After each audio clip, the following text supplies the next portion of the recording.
richer. You be passing all the haters, I'm a dad to be quicker. Senhoras e senhores, horrível público, com vocês o conto A Vizinha, da autora Paula Nóbrega. Se você tem medo de fantasmas, este é o lugar certo para você. A Vizinha, por Paula Nóbrega. Renan sempre gostou de observar sua vizinha. Era uma mulher jovem, aparentando uns 30 e poucos anos. Tinha uma estatura mediana e um corpo mignon, com belas curvas e nuances sutis em um rosto de anjo. Seus cabelos castanhos longos e levemente ondulados usualmente lhe escondiam um sorriso contido com o qual se comunicava timidamente com aqueles que cruzavam seu caminho. Era o oposto de seu marido, um cara alto, forte, de voz intimidante e atitude rude. Frequentemente era visto distribuindo grosserias gratuitas. Não tinham filhos. Pelo movimento que ele pôde observar na rotina do casal, percebeu que era provável que ela não trabalhasse, pois era possível vê-la nos fins de tarde cuidando das flores que compunham o belo jardim na frente da casa, ou caminhando solitária pelas ruas do condomínio.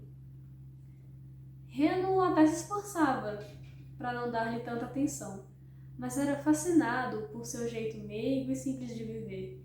E, intimamente, sonhava em resgatá-la daquilo que parecia mais um cárcere privado ao lado de um homem opressor do que um casamento. Certo domingo, enquanto fazia sua corrida noturna, ele a viu sentada no beiral do muro que dava acesso à cisterna do condomínio e resolveu aproximar-se. Ela virou-se assustada e, com um movimento brusco, acabou por desequilibrá-la e ela involuntariamente projetou seu corpo para trás. Rapidamente ele conseguiu alcançar suas costas e evitou que ela caísse no chão. Aquele movimento brusco fez o perfume dela exalar-se pelo ar, e ao tocar sua pele e seus cabelos, Rena sentiu uma sensação estranha, quase uma descarga elétrica, que o deixou atordoado. Imediatamente após o susto, Rena se apresentou. Boa noite, senhora. Por favor, me desculpe, eu não queria te assustar. Ela, ainda tentando se refazer, respondeu. Você realmente me assustou. Mas tudo bem, eu estava mesmo distraída. Meu nome é Reno, disse ele estendendo a mão. Eu sou seu vizinho da esquerda. Prosseguiu com um leve sorriso.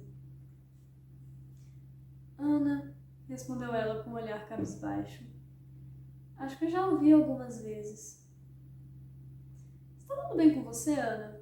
Precisa de alguma coisa? Ela hesitou, e ele pôde notar que o fato dela não olhá-lo nos olhos tinha um motivo. Ela provavelmente estava chorando e parecia esconder um ferimento logo acima do supercílio. Não, obrigada. Estava apenas sentindo um pouco desse mormaço aqui de fora. Lá dentro é muito frio. Já é tarde. Preciso voltar. Foi um prazer conhecer você oficialmente, vizinho. Boa noite. Disse ela, afastando-se e caminhando em direção à casa. Ela já estava longe quando ele praticamente gritou. O prazer foi meu. Boa noite. A rotina da semana transcorreu naturalmente, e Renan se perguntou como estaria Ana. Não a tinha visto mais desde aquela noite. Na manhã de sábado, ao sair para jogar uma partida de tênis na quadra do condomínio, com alguns amigos, ele notou que o jardim estava sem vida, as flores quase secas e algum mato já havia crescido entre elas. Aquilo o deixou intrigado, mas ao se reunir com seus amigos, seus pensamentos se perderam e ele esqueceu.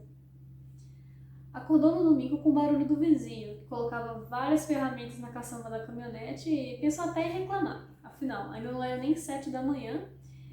Depois pensou bem. Esse cara não é flor que se cheire. Não vou arrumar encrenca logo cedo, melhor deixar pra lá. Acabou adormecendo novamente e despertou umas 2 horas depois. Desceu até a cozinha e começou a preparar um café. Não tinha planejado nada para aquele dia e ainda não sabia ao certo o que fazer. Talvez assistir um filme ou ir almoçar com sua mãe. Afinal, já fazia um mês que ela telefonava cobrando uma visita. Pela janela da cozinha, pôde ver Ana cuidando das plantas com carinho. Ele sorriu. Trocou rapidamente de roupa e resolveu ir até lá falar com ela. Afinal, ele sabia que o marido não havia saído e não iria criar problemas por ele se aproximar. Logo que se aproximou, já pôde perceber que as flores estavam mais vistosas, como se ela tivesse feito mágica. As cores estavam mais vibrantes e o perfume delas estava espalhado no ar. Engraçado! Parecia muito com o cheiro que ele havia sentido na noite que a encontrou próximo à cisterna. Notou que o ferimento na cabeça ainda estava lá, mas parecia menos evidente. Decidiu não perguntar nada sobre isso a ela, afinal, não era de sua conta. Bom dia, Ana! Vejo que as flores estavam mesmo precisando de suas mãos mágicas. Tem razão. Não as posso deixar. Elas sentem falta de mim. Precisa de ajuda? Perguntou ele. Ajuda é sempre bem-vinda.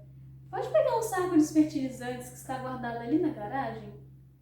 Claro, só um minuto. Então, ele pegou o saco pesado que estava guardado sob uma pequena bancada e levou até ela, e os dois começaram a cuidar do jardim.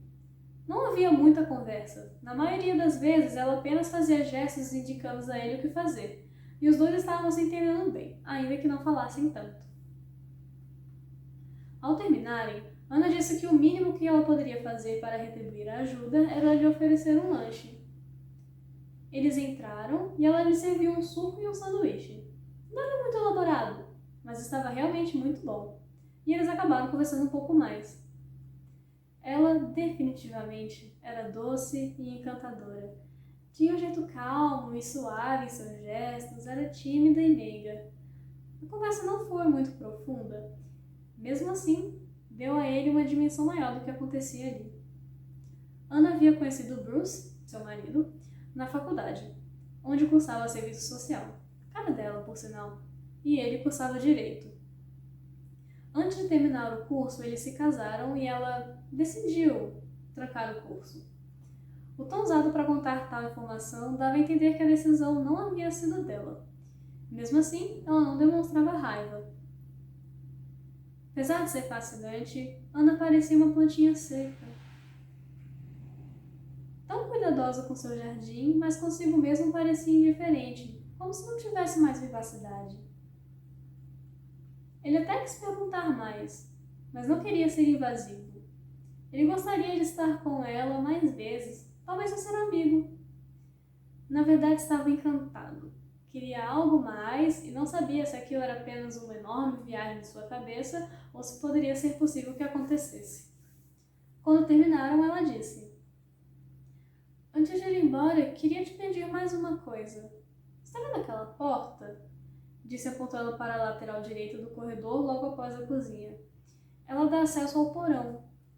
Bruce trancou-a de uma maneira que eu não consigo abrir e preciso muito dela aberta. O que está lá embaixo é algo de extremo valor. Será que pode me ajudar? Ele achou aquilo muito estranho. Como uma pessoa não pode ter acesso a todos os cômodos de sua casa? Que vida era aquela que Ana estava levando? Então se propôs a ajudar. Tentou abri-la apenas usando algumas ferramentas que estavam na garagem, mas não obteve sucesso. Ana começou a ficar agitada com a possibilidade de Bruce voltar e pediu que ele fosse embora. Ele prometeu voltar na semana seguinte com outras ferramentas para abrir a porta. Eles se despediram e Reno voltou para casa. Reno passou o resto da tarde inquieto, intrigado com o que tinha acontecido. Com a porta trancada, o ferimento na cabeça de Ana, sua fragilidade, sua doçura. Ele estava começando a ficar obcecado por ela e aquilo poderia ser um enorme problema. Um pouco depois do anoitecer, ele ouviu a caminhonete de Bruce parando na porta da garagem. Se aproximou da janela cuidadosamente e viu o vizinho descer transtornado, começar a pisotear todas as flores do jardim, murmurando coisas que ele não era capaz de compreender. Em poucos minutos o jardim estava completamente destruído. Não havia mais uma só flor de pé. O sangue de Reno ferveu e ele pensou em confrontar Bruce, mas ele diria o quê?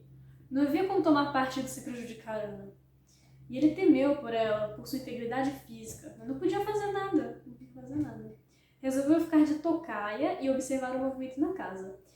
Qualquer atividade suspeita ele ligaria para a polícia. Nada aconteceu. Algumas portas bateram, mas não houve som de grito, nem nada quebrando. Resolveu então dormir, ou ao menos tentar. Quem sabe no dia seguinte as ideias se clareavam e ele seria capaz de pensar em algo para colocar em prática. Segunda bem cedo, assim que Bruce deixou a casa, ele bateu na porta.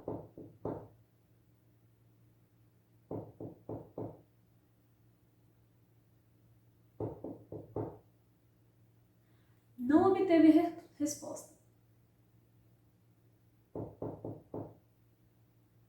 Não obteve resposta, mas sabia que Ana estava lá. Ao menos ele sentia isso, que era bem estranho. Ele já estava com algumas ferramentas que encontrou em sua casa, inclusive uma pequena serra elétrica deixada pelo antigo empreiteiro que executou uma reforma por lá. Resolveu olhar pela lateral se havia alguém na cozinha.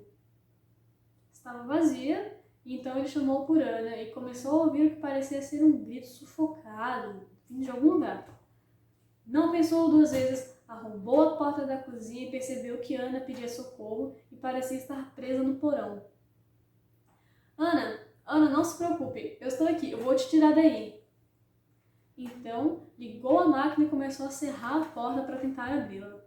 Ele não sabia muito bem o que estava fazendo. De tempos em tempos ele parava e tentava tranquilizá-la. Às vezes, ela dizia quase como um sussurro: "Por favor, tire daqui." Aquilo o deixava ainda mais nervoso. Talvez ele tenha levado quase 1 hora para conseguir finalmente abrir a porta e descer as escadas. Estava escuro e ele chamava por ela. Ana, consegui! Você está aqui? Você está bem?" Mas ela não respondia mais. Tudo estava quieto e seus olhos demoraram um tempo para se acostumar com a escuridão. Até que ele viu uma sombra da corda que acionava a luz e a alcançou. Não havia nada ali. Olhou ao redor, atônito. Chamou por Ana repetidas vezes. Começou a sentir muito frio. Frio que não era comum no lugar daquele.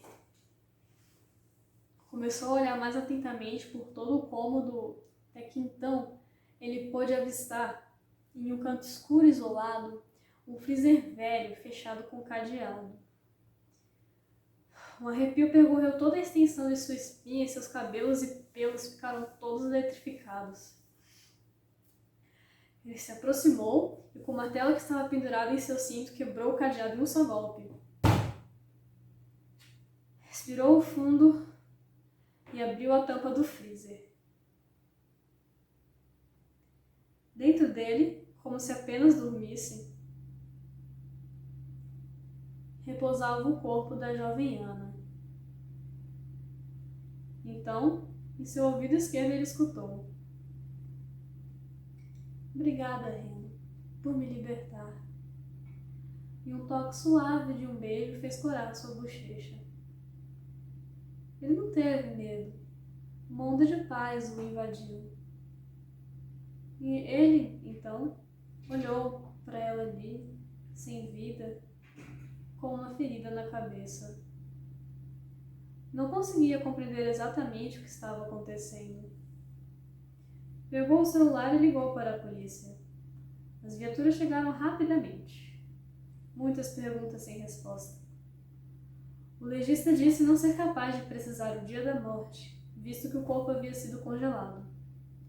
Mas pelos indícios encontrados, Ana já estava ali há, no mínimo, 1 semana, e que muito provavelmente a causa da morte havia sido o ferimento na cabeça.